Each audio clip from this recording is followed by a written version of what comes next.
What would you do if the woman you once loved collapsed in front of you in a courtroom, and hours later you discovered she was pregnant with your child and never planned to tell you? That's exactly what happened to Ethan Sullivan, a high-profile corporate attorney, during what was supposed to be just another brutal courtroom showdown. His opponent, Claire Mitchell, a public defender, fighting for a poor mother accused of stealing baby formula.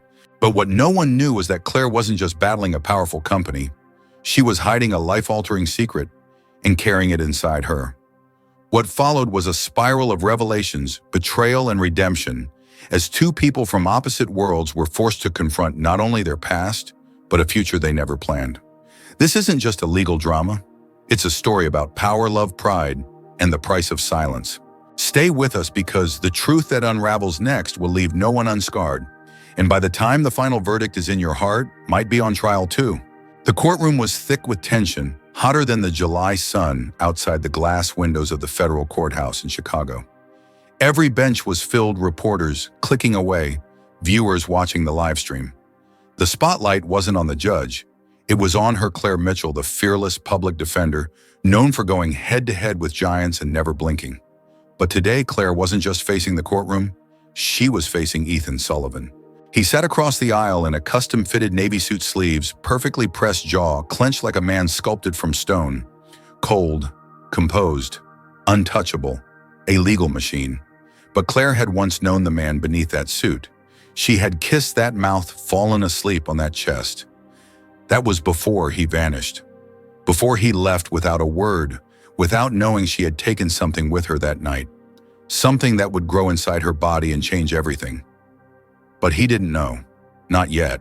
Claire stood, eyes dark from sleepless nights, posture rigid beneath her formal black blazer. She looked nothing like the vulnerable, exhausted woman she had become, but exactly like the warrior the press dubbed the people's advocate. Today, she wasn't just defending a poor mother caught stealing diapers and milk for her infant.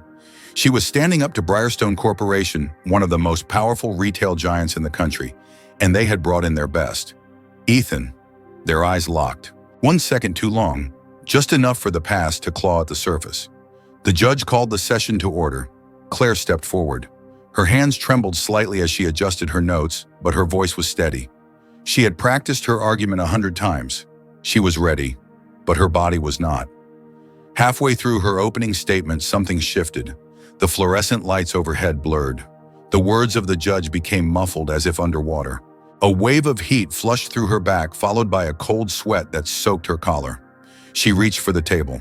Her fingers missed. A gasp echoed through the room as Claire collapsed, hitting the courtroom floor hard. Her client screamed. The judge slammed the gavel. Reporters surged forward.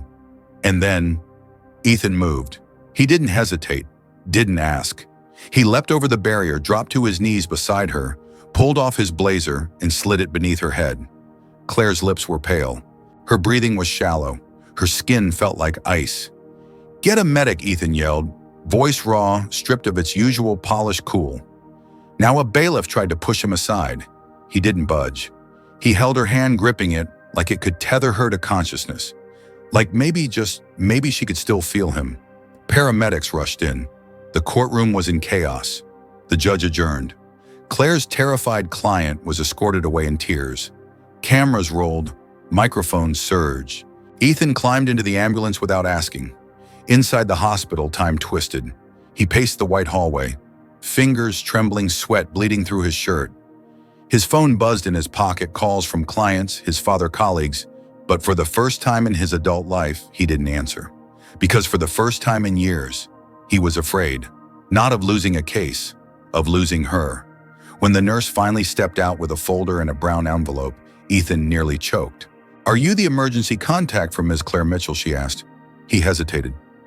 "No," he thought. "Yes," he said. She handed him the envelope. "Doctor said she needs full observation. These are the initial notes." He opened it.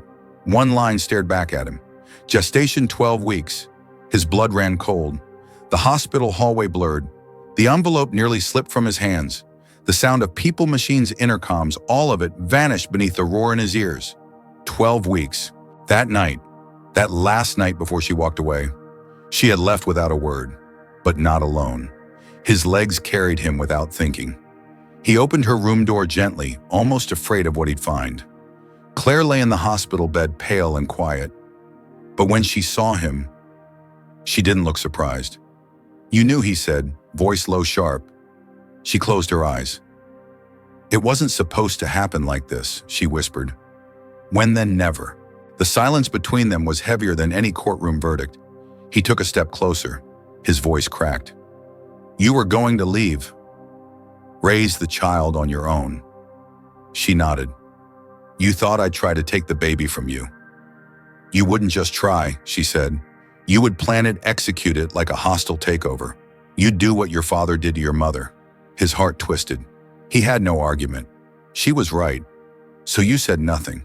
"I was protecting the only thing that's ever really been mine." He sat beside her, the air thick with everything unsaid. "I'm still trying to process this," he said finally. "So am I." She looked away, exhausted. "The doctor said it was stress, that I need to rest." "Which you won't do," he said softly. "I have a client, a mother. No one else will fight for her." He stared at her. "You carry the weight of the world like it's your job. And you've spent your life running from feelings like they're a plague." She smiled weakly. That night, he didn't leave the hospital. He stayed. He watched her sleep. Not like a stranger who once walked away, but like a man who realized too late that what he walked away from was everything. We're so sorry to interrupt this story right here, especially at such a powerful moment. But we'll continue very soon. Before we go on, do you think Claire made the right decision keeping the pregnancy a secret? Or did Ethan deserve to know from the beginning? What would you have done if you were in her position, love, law, and power, all colliding in one moment? Also, we'd love to know, what country are you watching this from? And if this story touched you in any way, please hit the like button and leave a heart to help more people find it. 2 days after Claire Mitchell collapsed in court, the walls of the hospital room still smelled like sterile air and sleepless nights. Her body was healing, but her mind never rested. Every time she closed her eyes, she saw that courtroom, her client's terrified face, the way Ethan had run to her. The word pregnant still hung like a secret in the fluorescent light. But rest wasn't an option, not for someone like Claire. Her case hadn't ended. A single mother was still being threatened with prison for stealing baby formula. And Claire knew how fast justice moved when it wasn't on your side. So she pushed herself up, dressed slowly, and returned to her office downtown. The place was still as small and overworked as she left it, but this time everything felt heavier. She was fighting for someone else, while carrying someone new inside her. That afternoon, there was a knock at her office door. Not a light tap, a cold, deliberate knock. She opened it cautiously. Standing there in tailored suits and judgmental silence were Ethan Sullivan's parents, Robert and Eleanor Sullivan, founders of the Sullivan Law Empire. They didn't wait for an invitation.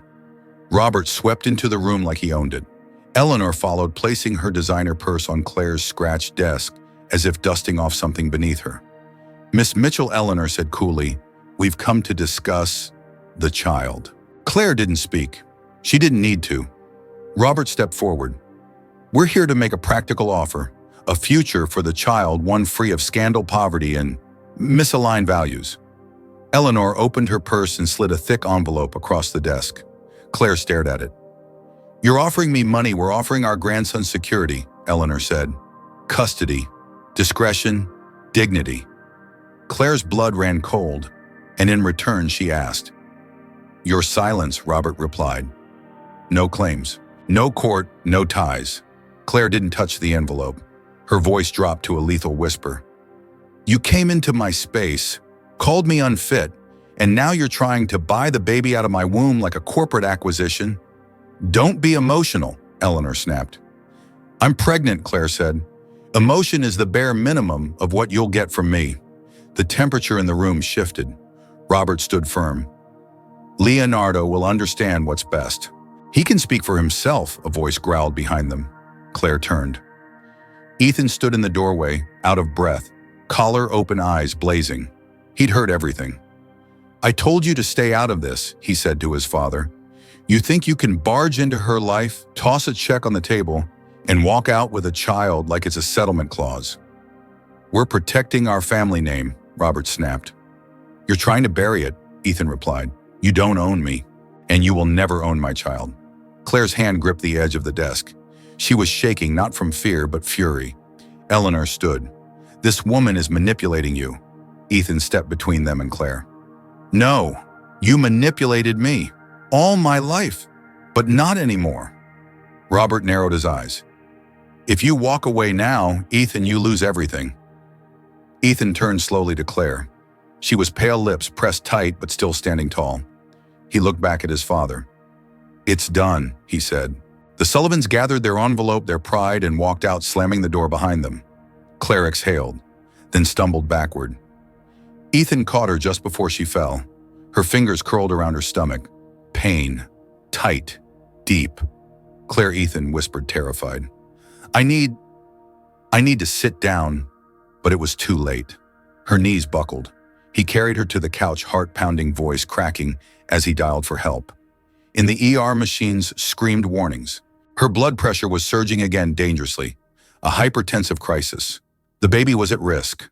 Ethan never left her side.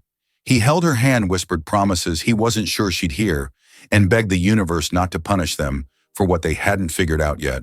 When the doctor came out hours later, his face was grave. She's stable, he said, but from now until delivery, she needs full rest. No court, no stress, nothing. Ethan nodded silently. Inside the room, Claire stirred. Her voice was barely a whisper. I can't just quit. Ethan took her hand. Then let me fight while you breathe. She blinked at him, tears pooling, but not falling. You still want this? I never stopped wanting this, he said. Her hand squeezed his. But in her eyes there was still fear. Not for her life, for her heart. Because trusting someone who once left takes more courage than standing up in court. We hate to leave you here, but that's where we'll pause for now. Let us ask you two things. Do you believe Ethan truly changed, or is Claire right to still be cautious? And what would you have done if a powerful family tried to buy you out of your own child's life? Let us know in the comments and tell us what country you're watching from. If this story moved you, please hit the like button and send a heart. It means more than you know. Part 3 is coming soon, and you're not ready for what happens next. A week later, the federal courthouse was colder than usual, but it wasn't the weather. It was the air, stiff-controlled, buzzing with the quiet tension of something about to erupt. Reporters lined the back rows, cameras tucked behind legal pads ready to catch the next headline. At the center of it all, Claire Mitchell belly, just beginning to show beneath her white blouse, walked slowly but with purpose. Each step felt heavier than the last, but not from weakness, from conviction. She carried a case file in one hand and the weight of an entire broken system in the other. Across the courtroom stood the corporate titan Briarstone Corporation, backed by their usual swarm of lawyers in dark suits and expensive shoes. But today, something was different. Ethan Sullivan wasn't sitting beside them. He entered moments later, not with the opposing counsel, but alone. His suit was darker, his eyes softer. And when he looked at Claire, it wasn't with apology. It was with alignment. The judge called the hearing to order. Claire delivered her opening like a blade, sharp, clean, unapologetic. She spoke of injustice, of a mother's love mistaken for criminal intent, of a justice system rigged by money and names that echo louder than truth. She didn't steal milk, Claire said. She tried to feed her baby. The room fell into an eerie silence. Then the judge turned to the plaintiff. Mr. Sullivan, your statement. Ethan stood. Your Honor, he began, his voice steady but not rehearsed. On behalf of the Sullivan firm and of myself, I withdraw all charges. The room erupted. Gasps, phones raised, typing fingers blurred into action. Ethan continued. I can no longer be the sword of a system that cuts down the very people it should be lifting up. This case, while legally sound, is morally bankrupt, and I refuse to be part of it. Claire's breath caught in her throat. She had expected resistance. She had prepared for war. She wasn't prepared for this kind of peace. The judge raised an eyebrow. You're aware this decision could have consequences to your position, Mr. Sullivan. I'm counting on it. A slow, stunned silence spread across the room. The charges were dismissed. The mother, Claire's client, cried quietly in the back row, clutching her rosary. But outside the courtroom, war still waited. Headlines spread like wildfire. Elite lawyer breaks with family legacy. Sullivan's son destroys empire from within. Ethan's name, once feared, was now ridiculed in corporate circles. Clients backed out. The Sullivan name was bleeding, and yet he never looked freer. That night, he brought home sunflowers and a small box of pastries. Claire accepted them without a word, just a nod, a breath, a look that meant, "I see you." Later, he sat beside her on the couch, resting one hand on her belly. "She deserves a name," he whispered. Claire smiled. "Lily," she said. "It was my mother's name." Weeks passed. The world outside spun on, relentless. But inside their little apartment, time softened. Claire began to rest. Ethan began to learn how to show up, not with gifts, not with speeches, but with presence. He cooked, poorly. He massaged her ankles after long days. He argued with the pharmacy about prenatal vitamins. And slowly, the walls Claire had built around her heart began to crumble. On a rainy Thursday evening, she looked at him while folding baby clothes and said, "I'm scared." He didn't ask why. He just took her hand. "So am I." And sometimes that's enough. The day Lily arrived, the world stood still. It wasn't the pain Claire remembered most. It was the way Ethan never let go of her hand. Not once. He whispered her name through every contraction, told her she was stronger than the storm. When Lily cried for the first time, it wasn't loud. It was soft, unsure, just like them. But it was perfect. Ethan held her like she was made of gold and breath. And when Claire finally held their daughter, she looked at Ethan and said, "We did it." "No," he replied. "You did it. I just finally showed up." Months later, a sign went up on a quiet street in Chicago, Mitchell and Sullivan. Human-centered law, no marble, no suits, just wood floors, warm light, and a waiting area with a toy corner and free coffee. They didn't chase big clients. They defended the voiceless. And they won not always in court, but always in dignity. One afternoon, Ethan's parents showed up. They looked older, softer. "We'd like to meet our granddaughter," Eleanor said quietly. Claire looked at them, then at Ethan, then at Lily. "She's not a Sullivan," Claire said gently. "She's Lily, and she lives by our rules." Ethan nodded. They were invited in slowly, cautiously, but it was a start. Because healing doesn't always arrive with closure. Sometimes it comes in chapters, and sometimes it comes wrapped in the arms of a man who once walked away and now never will again. We hope this ending touched your heart, but before we go, we'd love to hear from you. What moment in this story moved you the most, and why do you believe in second chances? Even when someone once let you down, and tell us, what did you think of this story? Type number 1 if it didn't quite meet your expectations. Number 2 if you thought it was okay, and no. 3 if it made your heart feel full. Also, what country are you watching from? If this story meant something to you, please drop a heart and share it with someone who believes in love that fights back.